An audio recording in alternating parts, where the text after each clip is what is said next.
হয়নি। এটা আমার শুকাতে 3 দিন সময় লেগেছে। আর একদম মুচমুচে যে শুকনাটা হয় ওই রকম কিন্তু হয় না, এটা একটু চিটচিটে ভাব থাকে। হ্যালো ভিউয়ার্স, আসসালামু আলাইকুম। কেমন আছেন আপনারা সবাই? আলহামদুলিল্লাহ, আমি ভালো আছি। অনেক দিন পর একটা বড় ভিডিও নিয়ে আসলাম। আমি কিছুদিন আগে একটা পোস্ট দিয়েছিলাম বিটরুটের, গ্রেট করা বিটরুট এটা কি জিজ্ঞেস করে সবাই ঠিক মতো উত্তর দিয়েছে এটা বিটরুট। আর বিটরুট দিয়ে আমি যে জিনিসটা বানাবো ইউটিউব থেকে দেখেই আমি আসছিলাম এটা বানাইতে, কিন্তু আমি ফেল করে গেছি। এই জিনিসটা বানানোর জন্য আমি 2বার ট্রাই করতেছিলাম, কিন্তু একবারও আমারটা ইউটিউবে যেটা দেখেছি ওই রকম হয়নি। আসলেই কি সবাই সত্যি ভিডিও দেয় নাকি সেটা আমার জানা নেই, তবে ফেলানো যায় না, এই জিনিসটা কাজেই লেগেছে।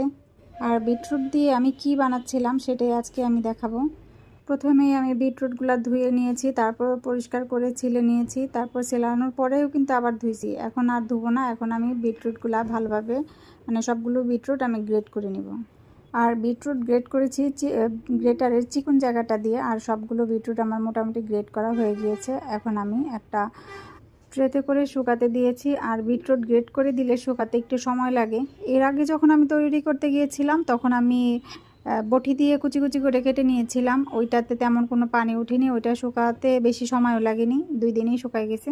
তখন ভেবেছিলাম যে হয়তো বা বটি দিয়ে কাটার কারণে একটু মোটা মোটা হয়েছে, এই জন্য হয়তো বা শুকাতে দেরি হয়েছে, বা এটা আমি যেটা বানাতে চেয়েছিলাম সেটা হয়নি। এটা আমার শুকাতে 3 দিন সময় লেগেছে। আর একদম মুচমুচে যে শুকনাটা হয় ওই রকম কিন্তু হয় না, এটা একটু চিটচিটে ভাব থাকে। বিটরুটটা মিষ্টি মিষ্টি, এটা যখন নাকি শুকানো থাকে তখনই একটু মুচমুচে থাকে, একটু পরে একটু ঠান্ডার দিকে আসলেই এটা একদম নেতায় পড়ে।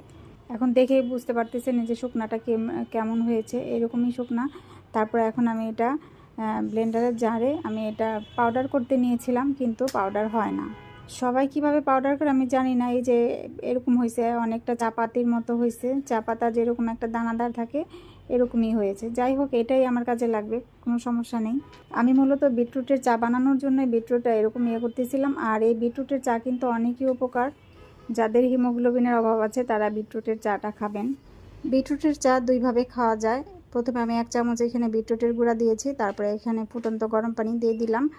আর এইভাবে একরকম এইভাবে খাওয়া যায়। তারপর আমি আরেকভাবেও রান্না করি, বিটরুটের চাটা খাই, সেটা চা পাতি যেমন দিয়ে একটু জাল করে নিই 2-3 মিনিট, এইভাবে বিটরুটের পাউডারটা দিয়ে এভাবে একটু জাল করে নিলে একই রকম হয়।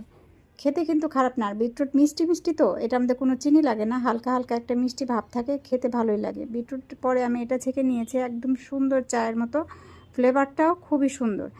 এইভাবে বিটরুটের চা খাবেন, খুবই স্বাস্থ্যসম্মত। এটা আমি আমার ছোটো বোনকে খাওয়াই, আমি খাই, আমার হাজব্যান্ডকে দিই, বাচ্চাদের দিলে ওরা খেতে চায় না, তারপরে আমি জোর করে খাওয়াই। আর বিটরুটের চাটা খেলে হিমোগ্লোবিনের ঘাটতি খুব তাড়াতাড়ি পূরণ হয়ে যায়। আর বিটরুটের চাটা দেখতে কেমন হয়েছে কমেন্ট করে জানাবেন। আর আপনারা যদি বানিয়ে খান সেটাও আমাকে জানাবেন। আজকের মতো এইখানেই বিদায় নিচ্ছি। আল্লাহ হাফিজ, আসসালামু আলাইকুম। সবাই ভালো থাকবেন।